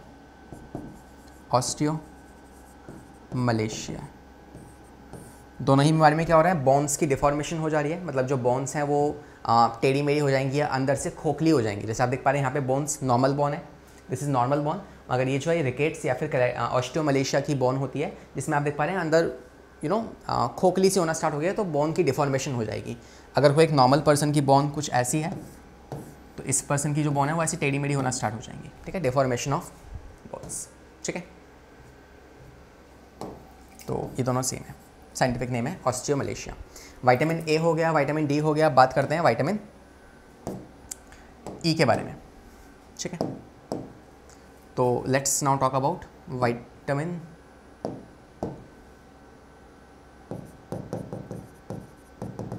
E के बारे में। तो विटामिन E जो होता है इसका साइंटिफिक नेम क्या होता है, तो इसका साइंटिफिक नेम होता है दैट इज टोकोफेरोल।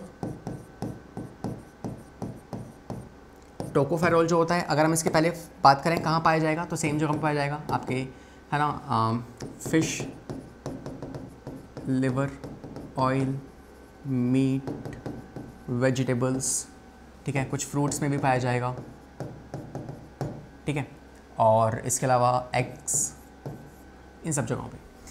अगर हम बात करें इसके फंक्शन की, क्या काम होता है टोकोफेरोल का हमारी बॉडी में, तो टोकोफेरोल या विटामिन जो आपका E है इसकी ये इस्तेमाल होता है आपकी बॉडी में RBCs की फॉर्मेशन के लिए, ठीक है। तो इसका फंक्शन क्या लिखोगे आप, इसके फंक्शन में आप कहोगे कि RBC के स्ट्रक्चर को मेंटेन करता है।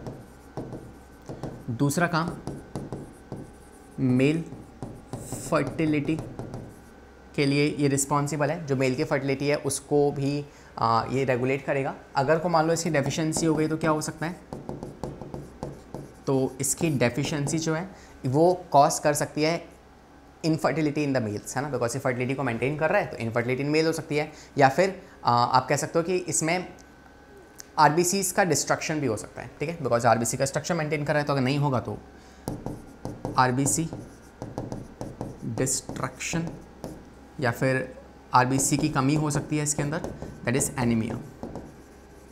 तो ये एनीमिया कॉज कर सकता है। दूसरा मेल स्टेरिलिटी भी कॉज कर सकता है, okay. Moving on to the last vitamin, तो आखिरी विटामिन जो है आपका वो कौन सा है, that is vitamin K। Vitamin K जो होता है इसका साइंटिफिक नेम होता है दैट इज फाइलोक्विनोन। और अगर हम इसकी बात करें क्या कहाँ मिलेगा, तो सेम जगह पे मिलेगा, fish, liver, oil, meat, eggs, vegetable, grains, है ना, इन सब जगह से मिल सकता है। और अगर हम बात करें इसके फंक्शन की, तो क्या काम होता है इसका, ये आपकी बॉडी के अंदर जो प्रोथ्रोम्बिन, हमारी बॉडी में मान लो कहीं कट लगा तो वहाँ से ब्लीडिंग होना स्टार्ट होती है, मगर वो कुछ टाइम बाद ब्लीडिंग रुक जाती है। क्यों, एक प्रोसेस की वजह से जिसको आप कहते हो ब्लड क्लॉटिंग। अब उस ब्लड क्लॉटिंग में कुछ फैक्टर्स इस्तेमाल होते हैं, जैसे कि आपके fibrinogen, prothrombin, fibrinogen, prothrombin, thromboplastin, calcium, labile, और आपके अननोन फैक्टर्स हो गए, या फिर anti haemophilic factors 1, anti haemophilic factor 2, proconvertin, anti haemophilic factor 3, और लास्ट के 2 होते हैं दैट इज सरफेस फैक्टर और फाइब्रिन सिंथेसाइजिंग फैक्टर, ठीक है। तो ये 13 फैक्टर्स होते हैं जो इस्तेमाल होते हैं इस पूरे प्रोसेस के अंदर, ब्लड क्लॉटिंग के प्रोसेस के अंदर। अब उनमें से जो ब्लड क्लॉटिंग में जो फैक्टर्स हैं, कौन कौन से factors, factor second, factor 9, second 9 और 10, ये कुछ फैक्टर्स हैं जिनकी फॉर्मेशन में ये जो है आपका विटामिन के ये इस्तेमाल होगा। तो मान लो अगर बॉडी में ब्लड क्लॉटिंग नहीं हो पा रही है तो फिर क्या होगा, हीमोरेग, राइट। तो इसकी अगर डेफिशिएंसी हो गई तो ब्लड क्लॉटिंग ढंग से हो नहीं पाएगी, मतलब हीमोरेज हो सकता है, इंटरनल ब्लीडिंग हो सकती है, इंटरनल ब्लीडिंग हो सकती है। तो आपको ये सारे फंक्शंस, ये सारे डिसऑर्डर्स याद करने होंगे। तो कौन से विटामिन की वजह से कौन सा डिसऑर्डर होता है ये आपको पता होना चाहिए। मैंने सब कुछ यहाँ पे मेंशन कर दिया है। ओके, तो बस काम आपका इतना है कि आप इसे निकालेंगे, नोट्स को लिखेंगे और इनको याद कर लेंगे। ओके, तो बेहतर ये होगा कि यार सेक्शन ख़त्म होने के बाद, देखने के बाद फटाफट से लग जाओ, पेन कॉपी उठा लो, 5-10 मिनट का ब्रेक लेके और इन सभी फंक्शंस को लिख के याद करना शुरू कर दो। एक दिन में नहीं होंगे, लेकिन 2-2 करके याद करो। वैसे आपने आज इसका फंक्शन याद कर लिया, कल सुबह उठ के इसका फंक्शन याद कर लिया, तो ऐसे आप इसे याद कीजिए। ओके, अब आते हैं लास्ट वाले पे। तो हमारे विटामिन, फैट सोल्यूबल विटामिन यहाँ खत्म होते हैं। अब आते हैं अब हम बात करते हैं वाटर सोल्यूबल के बारे में, जो कौन से हैं, विटामिन बी और विटामिन सी। ठीक है, तो अब हम बात करते हैं वाटर सोल्यूबल विटामिन इनके बारे में। तो वाटर सोल्यूबल, ये काट दो, ये कुछ नहीं है।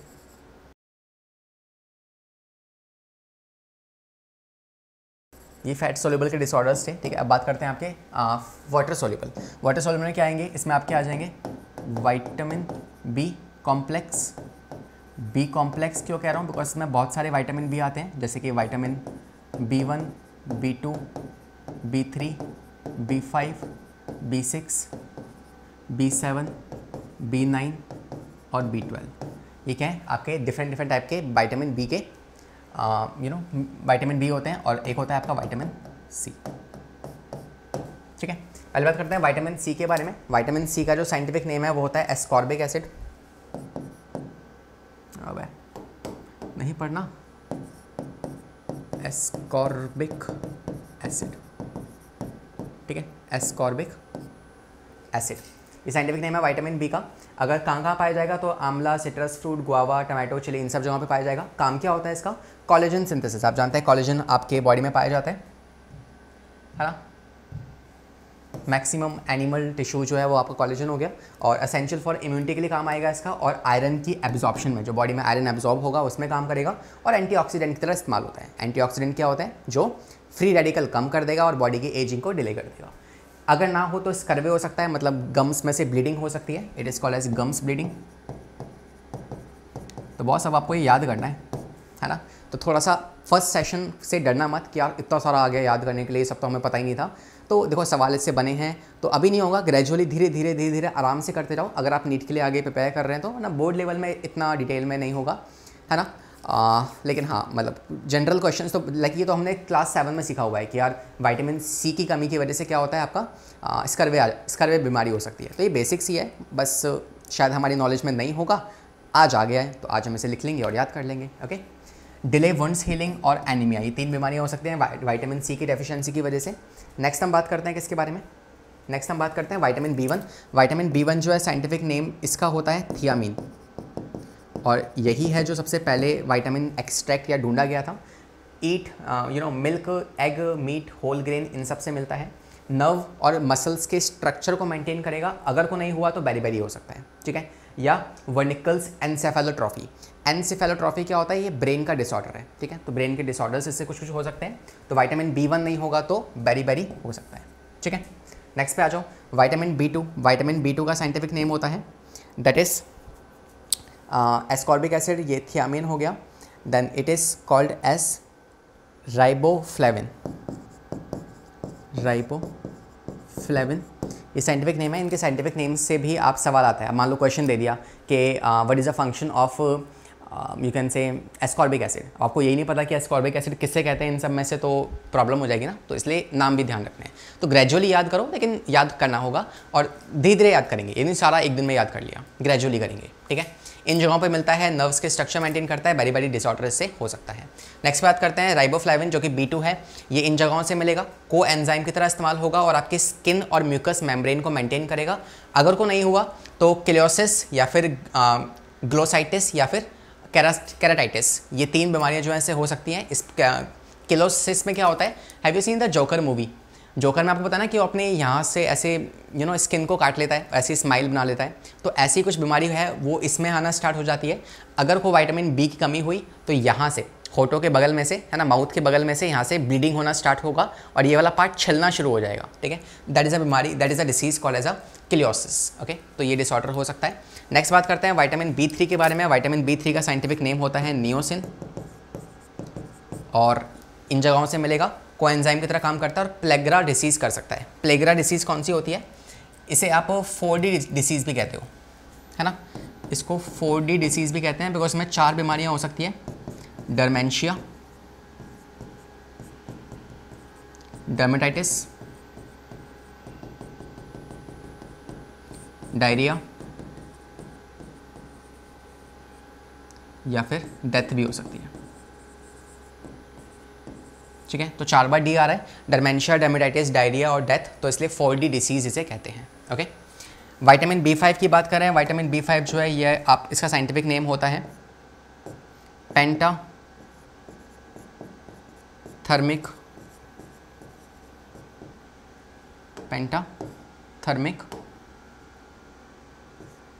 एसिड। ये इन जगहों से मिलेगा, कोएंजाइम की तरह काम करता है, एड्रिनल ग्लैंड की फॉर्मेशन में हेल्प करता है और बर्निंग फीट सिंड्रोम होते हैं, मतलब पैरों में छाले टाइप में या फिर ऐसे कुछ दाग धब्बे पड़ सकते हैं इससे। ओके, तो कौन कौन से हमने पढ़े? विटामिन C पहला वाला पढ़ लिया। अबे रुक जाओ, पहला विटामिन C पढ़ लिया। इसके बाद सेकंड आपका विटामिन B, जिसके बहुत सारे टाइप हैं, विटामिन B1, B2, B3। कैसे याद करोगे? देखो B1, B2, B3 हो गया, 4 गायब है, 5, 6, 7 हो गया, 8 गायब है, फिर 9 और 12 हो गया सीधा। ठीक है, तो ऐसे पेयर में याद करो उसको। ठीक है, पेयर में याद करो। तो ये 3 आपने कर लिए, ये 3 आपने कर लिए और फिर ये दोनों विटामिन B9 और B12। हम विटामिन B5 तक कर चुके हैं, आते हैं विटामिन B6 पे। विटामिन B6 का जो साइंटिफिक नेम है वो होता है पायरिडॉक्सिन। यहाँ से मिलता है, न्यूरोट्रॉपिक विटामिन है, मतलब ब्रेन से जुड़ा हुआ विटामिन है और अमाइनो एसिड्स के मेटाबॉलिज्म में हेल्प करता है, मतलब अमाइनो एसिड्स को तोड़ने में हेल्प करेगा। And then you can see morning sickness जो है, वॉमिटिंग फीलिंग वगैरह इसकी वजह से हो सकती है, कमी की वजह से। ठीक है, विटामिन B7 जो है इसका साइंटिफिक नेम होता है, that is I think it's folic acid. एक minute, this is not folic acid, vitamin B9 is the folic acid. और विटामिन B12 जो है इसका साइंटिफिक नेम होता है साइनोकोबालामीन।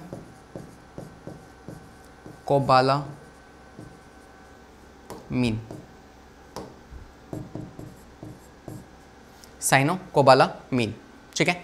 और जो आपका विटामिन B7 है इसका साइंटिफिक नेम होता है biotin. I think vitamin B7 is biotin. ठीक है, तो ये इन जगहों से मिलता है आपका। विटामिन B7 जो है ये लिपिड मेटाबॉलिज्म में हेल्प करेगा।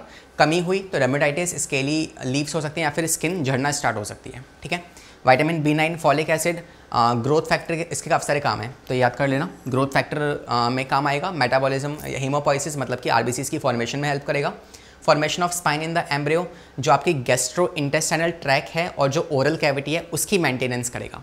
अब सोचो अगर विटामिन B9 अगर नहीं है, फॉलिक एसिड नहीं है, तो GI ट्रैक की जो अंदर का म्यूकस की मेम्ब्रेन है वो खत्म हो रही है और म्यूकस जहाँ नहीं होगा तो क्या हो सकता है, अल्सर्स, छाले हो सकते हैं, तो इसकी वजह से छाले पड़ सकते हैं। ठीक है, लास्ट है आपका विटामिन B12 जो कि आपके RBC के मैच्योर करने में हेल्प करता है। अगर को RBC मैच्योर नहीं हो पाएंगे मतलब RBC का काउंट कम हो जाएगा और बॉडी में अगर RBCs कम होंगे तो कौन सी बीमारी होती है, पर्निशियस एनीमिया। ठीक है, इस चीज़ को मैं आगे अभी आपको और डिटेल में पढ़ाऊंगा कि पर्निशियस एनीमिया और विटामिन B12 का क्या काम होता है।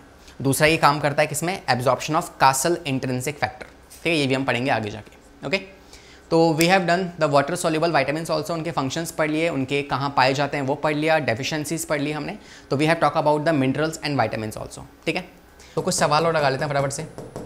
Let's have some questions. भाई सवालों के बिना नहीं है ना, ये होमवर्क है, NCERT रीड करनी है। मैंने NCERT यहाँ पे पिन कर दिया है, इन NCERT के ये 3 पेज हैं, इनको रीड कर लेना। ठीक है, आते हैं पहले सवाल पे। कह रहा है vitamin is synthesized by one of the following with the help of sunlight.